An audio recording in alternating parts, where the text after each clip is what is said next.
हरे कृष्णा। नमो ओम विष्णुपादाय कृष्ण प्रेष्ठाय भूतले श्रीमते भक्ति वेदांता स्वामिनिते नामिने। हरे कृष्ण कृष्ण कृष्ण हरे हरे, हरे राम राम राम हरे हरे। श्रील ऐसी भक्ति वेदांत स्वामी प्रभुपाद की जय। आचार्य महात्मा गांधी जी की जय। भगवद गीता 2020 में आपका स्वागत है। प्रसंग चल रहा है 5वां अध्याय और भगवान चर्चा नहीं, मैंने उल्टा कह दिया। चर्चा चल रही है 5वें अध्याय की और प्रसंग है कर्म संन्यास, कर्म योग और सांख्य योग और इन्हीं के साथ में प्रभुपाद द्वारा जोड़ा हुआ भक्ति योग। हरे कृष्णा। और भगवान ये सब बता रहे हैं। तो कल हम चर्चा कर रहे थे, भगवान ने पहले कल हम जिस चर्चा में लगे हुए थे उसमें भगवान सांख्य योगी अर्थात ज्ञान योगी का आचरण या व्यवहार वह किस प्रकार विचार करके अपने आप को नियंत्रित करता है, व्यवहार में उतारता है, वह बताया था। नैव किंचित करोमीति युक्तो मन्येत तत्वविद। तो जो तत्वविद है अर्थात तत्व को जानने वाला ज्ञान योगी सांख्य योगी, वह तत्व से सब जानता है। प्रकृति, प्रकृति के गुण, शरीर, शरीर के इंद्रियां, मन और ये 5 कर्मेंद्रियां, 5 ज्ञानेंद्रियां, इनका सबका संबंध मन, बुद्धि, अहंकार, वह इस प्रकार सबके संबंध को तत्व से जानता हुआ वह सदैव यही करता है कि सोता का देखता हुआ, सुनता हुआ, स्पर्श करता हुआ, सूंघता हुआ, जाता हुआ, स्वप्न लेता हुआ, श्वास छोड़ता हुआ, लेता हुआ और बोलता हुआ या इस प्रकार जो भी अन्य क्रियाएं होती हैं, आंखें बंद खोलते हुए, यह सब इंद्रियों के विषय से संबंधित होके हरे कृष्णा। तो सांख्य योगी अर्थात ज्ञान योगी इस प्रकार इंद्रियों के विषय से आकर्षित होता हुआ उनमें इंद्रियों को विषयों में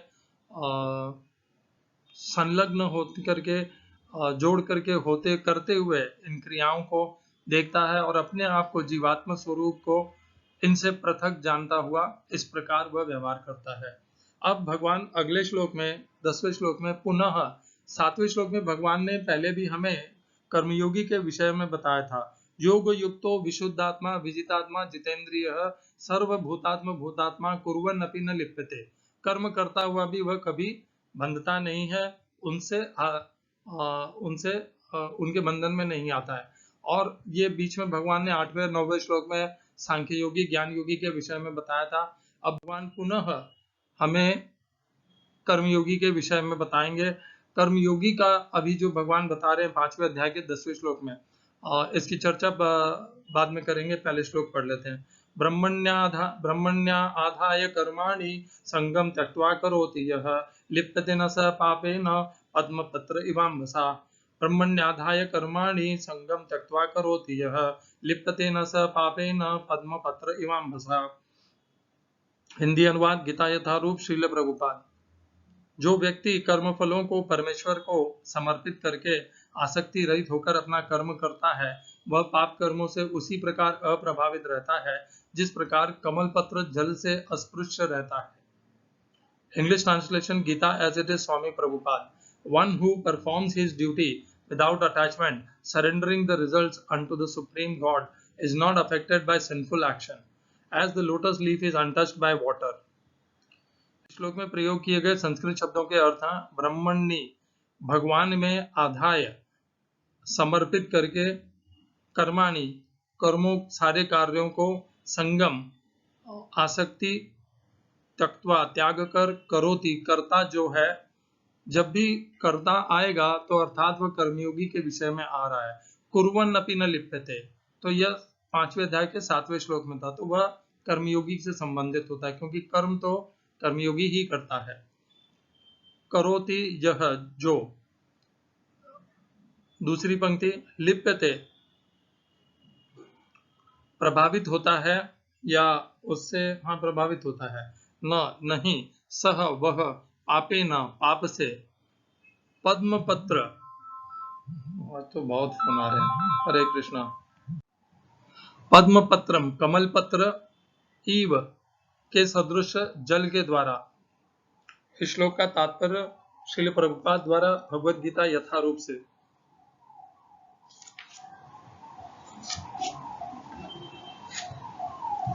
यहाँ पर ब्रह्मणी का अर्थ है कृष्ण भावनामृत में।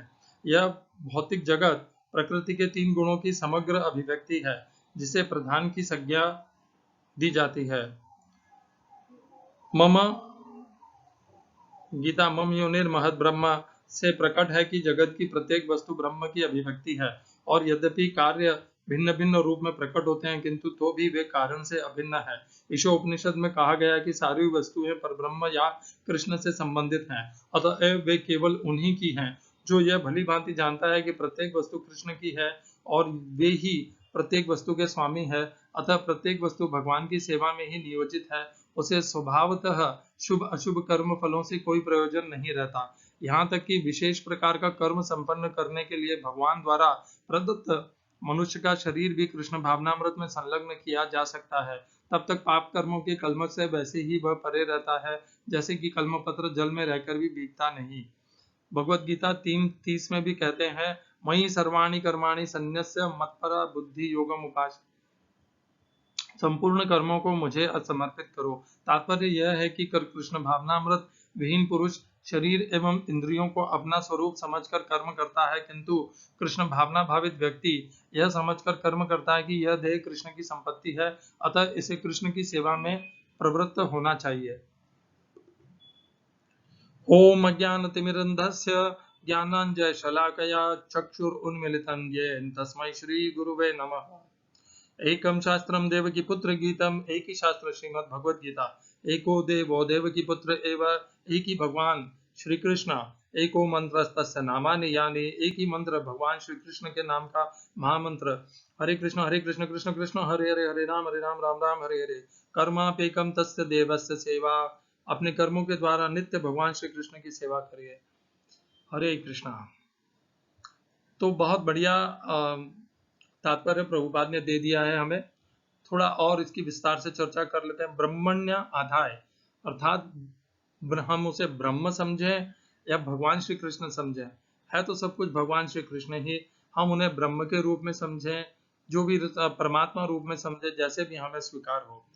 तो भगवान को समर्पित करके कर्माणि, अपने समस्त कर्मों को, संग, उनसे किस प्रकार का संग? पहला संग कर्ता के अहंकार का, ममता का, और उस कर्म के से उत्पन्न होने वाले फलों के में कोई आसक्ति न हो। इस प्रकार दोनों तरह के संग को त्याग करके जो मनुष्य कर्म करता रहता है, वह कभी लिप्यते न स पापे न, वह पाप से नहीं बंधता, पाप से प्रभावित नहीं होता। कैसे? जैसे पद्म पत्र इवाम बसा, यह इसीलिए भगवान ने यह उदाहरण दिया। तो कमल पत्र कैसे रहता है? कमल पत्र पानी पर रहता है, पानी में रहता है। कमल पत्र का कुछ भाग पानी के भीतर भी रहता है, फिर भी कमल पत्र का कुछ हिस्सा जो ऊपर सतह के, पानी के सतह के ऊपर रहता है, वह कभी डूबता नहीं है, पानी से प्रभावित नहीं होता है। ठीक है, पानी की बूंदें उसके ऊपर लग सकती हैं, परंतु वह डूब करके पानी में व्यर्थ नहीं हो जाता। कमल पत्र इसीलिए इसका उदाहरण भगवान ने दिया है कि संसार में रह करके भी, संसार में कर्म करते हुए भी कर्म के फलों से बंधना नहीं है, और यही कर्म योग है। कर्म योग यही है। भगवान ने नहीं कहा, यह उदाहरण क्यों दिया भगवान ने? तो बहुत से कर्म सन्यासी, जैसे मैं बहुत सी पहले की इसी अध्याय की चर्चाओं में कह चुका हूं कि बहुत से सन्यासी अपने सामाजिक, पारिवारिक और व्यक्तिगत कर्तव्य कर्मों को त्याग करके अन्य आश्रम को या संस्था को स्वीकार कर लेते हैं।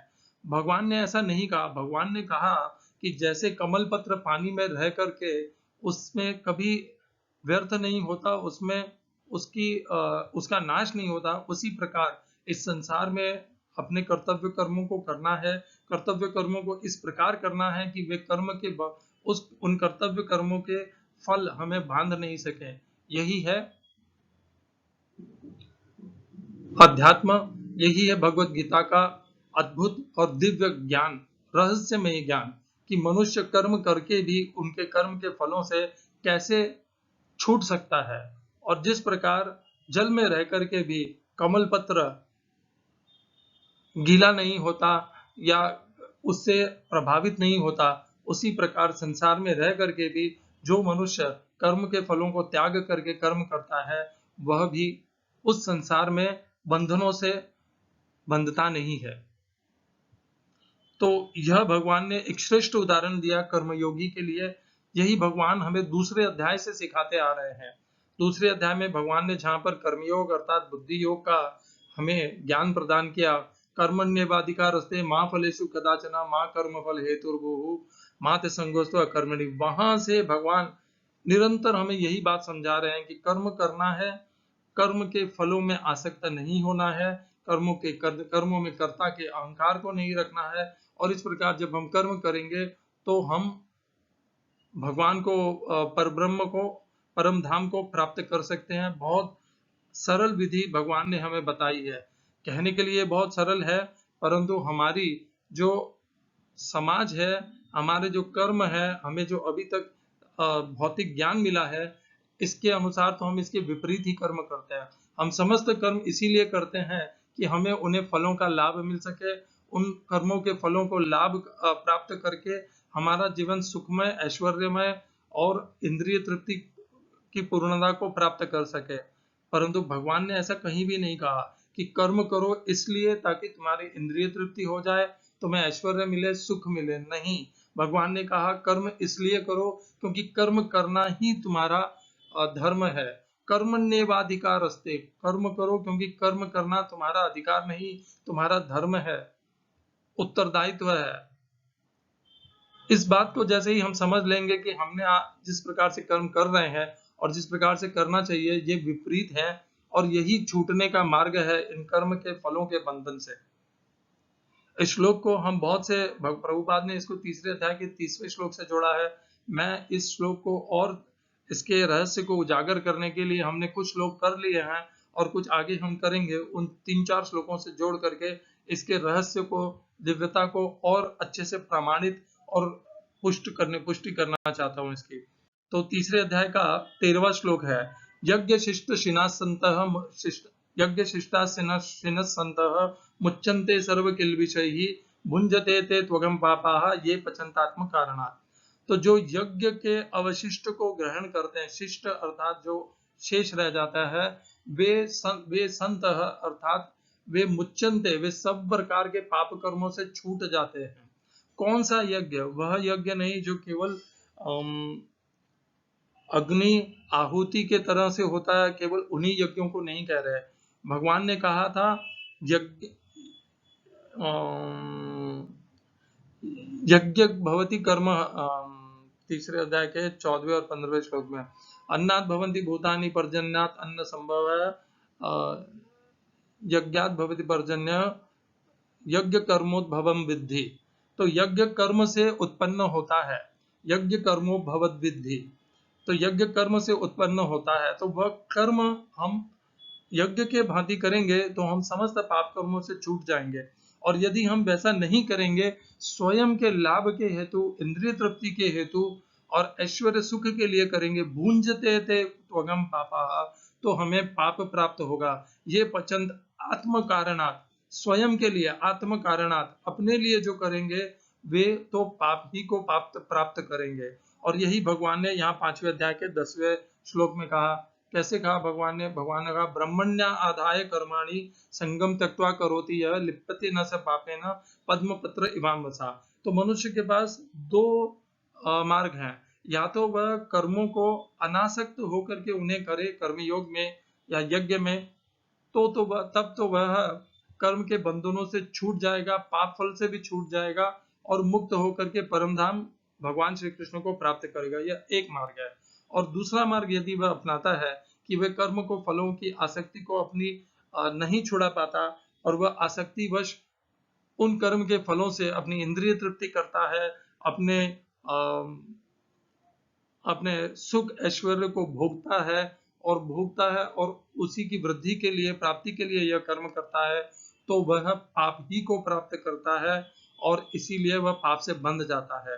तो हमारे लिए इसीलिए 5वें अध्याय के 10वें श्लोक में भगवान कह रहे हैं, स्पष्ट कह रहे हैं।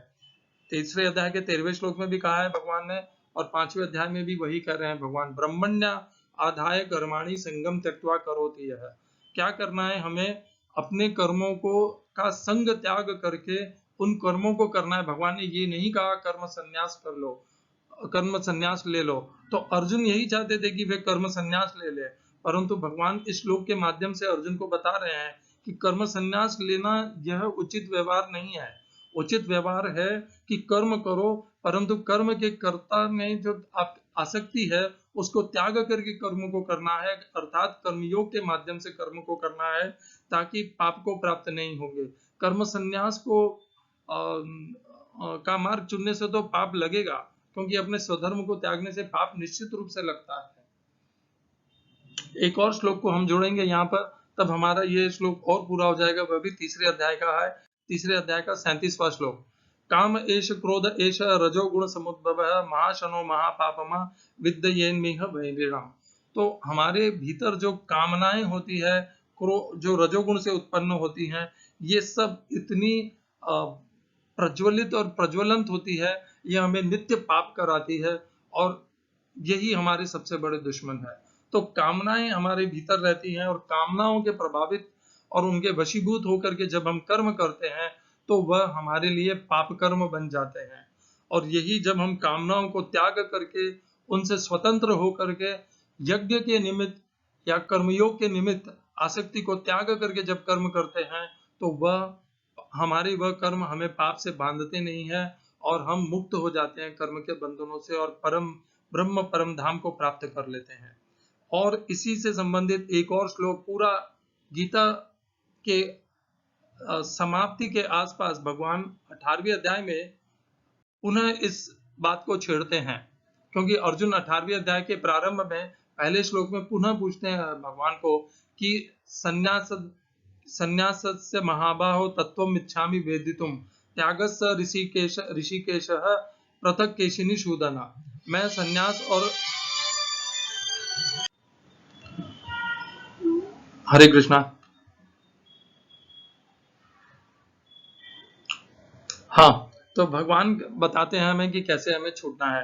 तो भगवान अर्जुन ने जब पूछा कि संन्यास और त्याग, इन दोनों का भेद, इन्हें तत्व से मैं जानना चाहता हूं, तो इसीलिए भगवान 18वें अध्याय का नाम है मोक्ष संन्यास योग।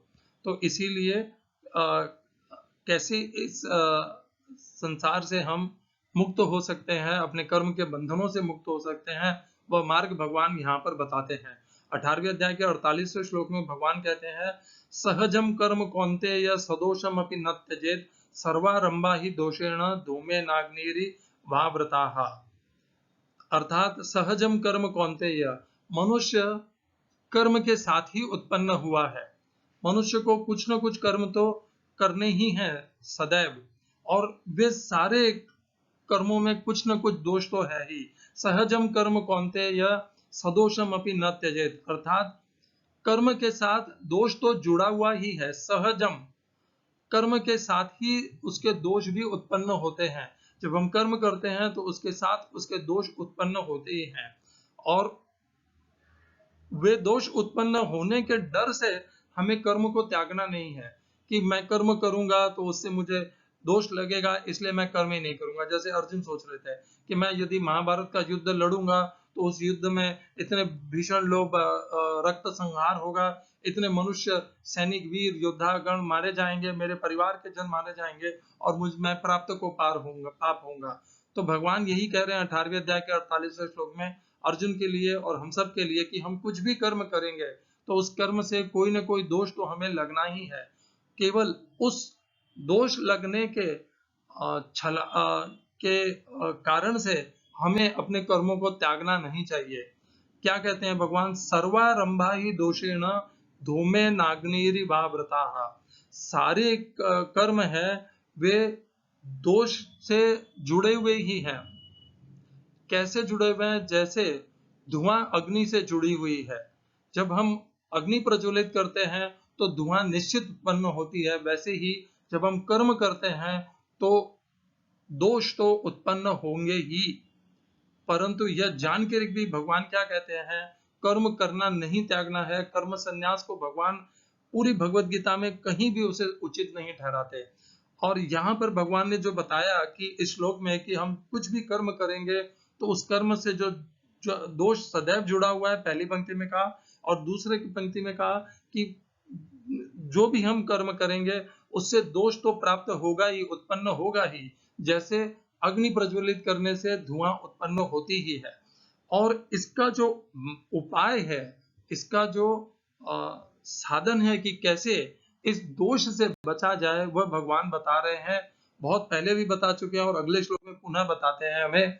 असक्त बुद्धि सर्वत्र जितात्मा विगत स्पृह नैष्कर्म्यम सिद्धिम परमाम संन्यासेनादि गच्छति। अर्थात सदैव कर्म करते समय कर्म के फलों के प्रति, कर्म के प्रति असक्त बुद्धि रखनी है। कर्मों में कर्ता का अहंकार नहीं रखना है, ममता नहीं रखनी है, कर्म के फलों के प्रति आसक्ति नहीं रखनी है। असक्त बुद्धि, यही असक्त बुद्धि है।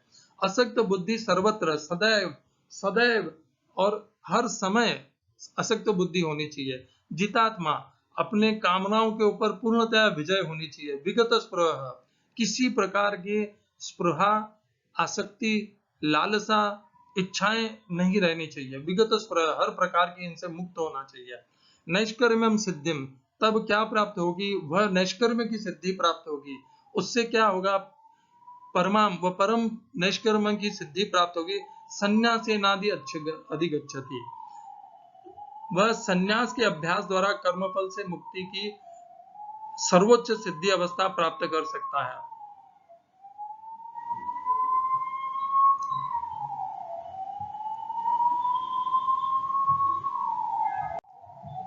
हरे कृष्णा। संन्यासेन अधिगच्छति, तो यहाँ पर भगवान कर्म संन्यास की बात नहीं कर रहे हैं। भगवान ये नहीं कह रहे कि कर्मों से संन्यास ले लो। भगवान कहते हैं कर्म करो, असक्त बुद्धि से करो। असक्त बुद्धि से जब कर्म करते हैं तो वह भी एक प्रकार का संन्यास है।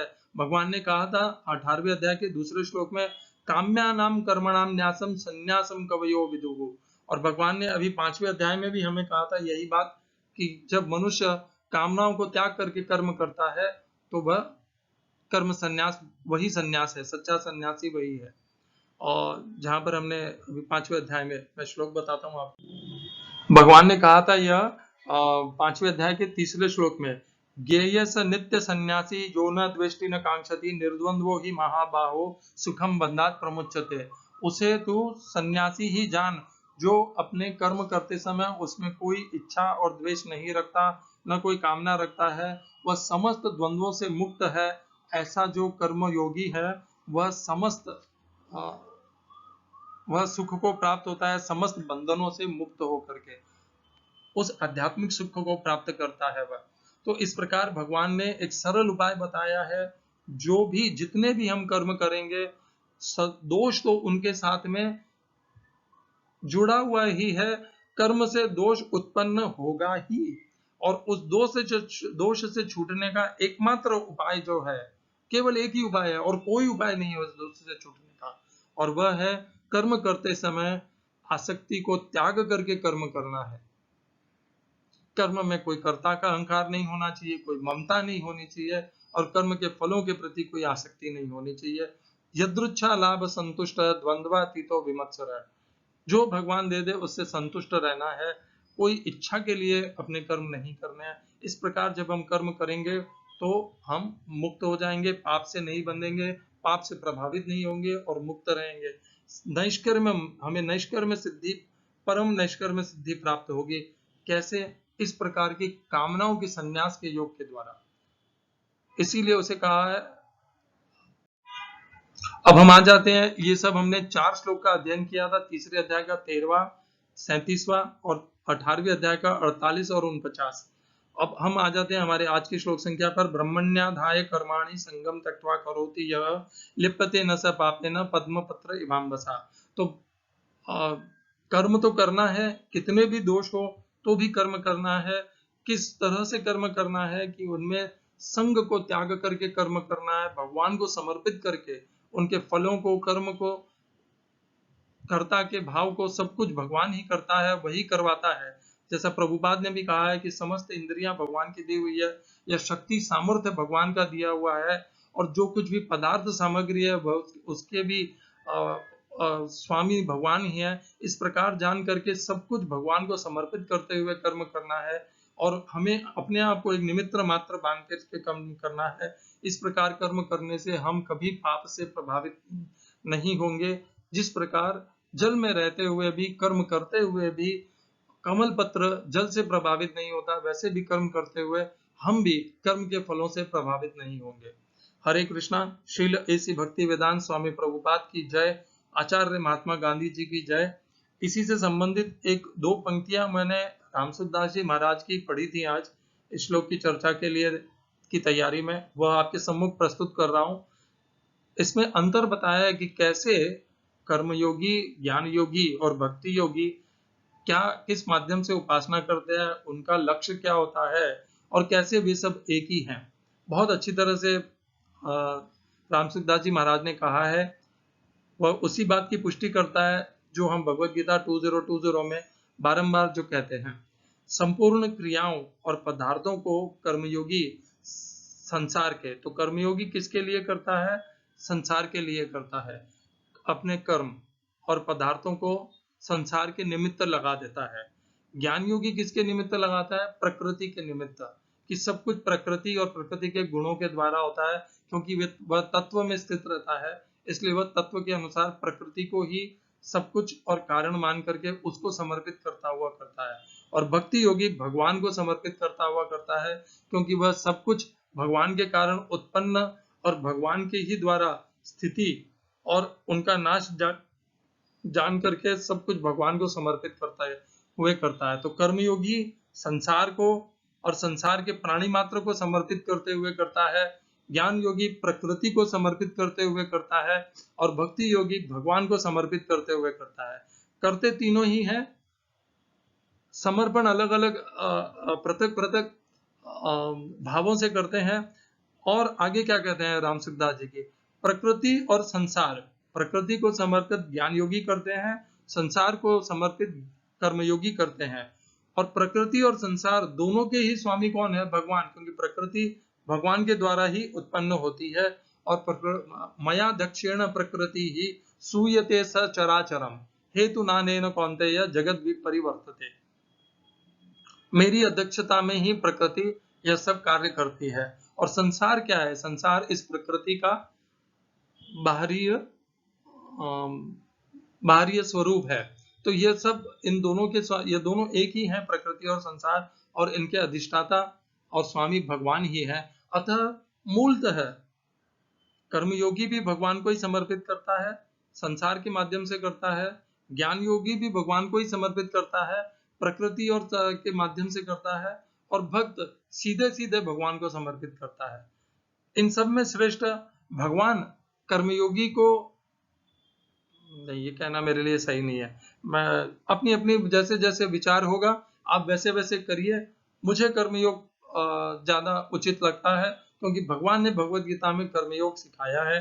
अगर यदि आपको भक्ति योग ज्यादा प्रिय है, आप भक्ति मार्ग से आगे बढ़िए, परंतु अध्यात्म को कभी मत त्यागिए, अध्यात्म में लगे रहिए, भगवान को प्राप्त करके इसी जीवन को साकार बना लीजिए। हरे कृष्णा। श्रील ऐसी भक्ति वेदांत स्वामी प्रभुपाद की जय। आचार्य महात्मा गांधी जी की जय।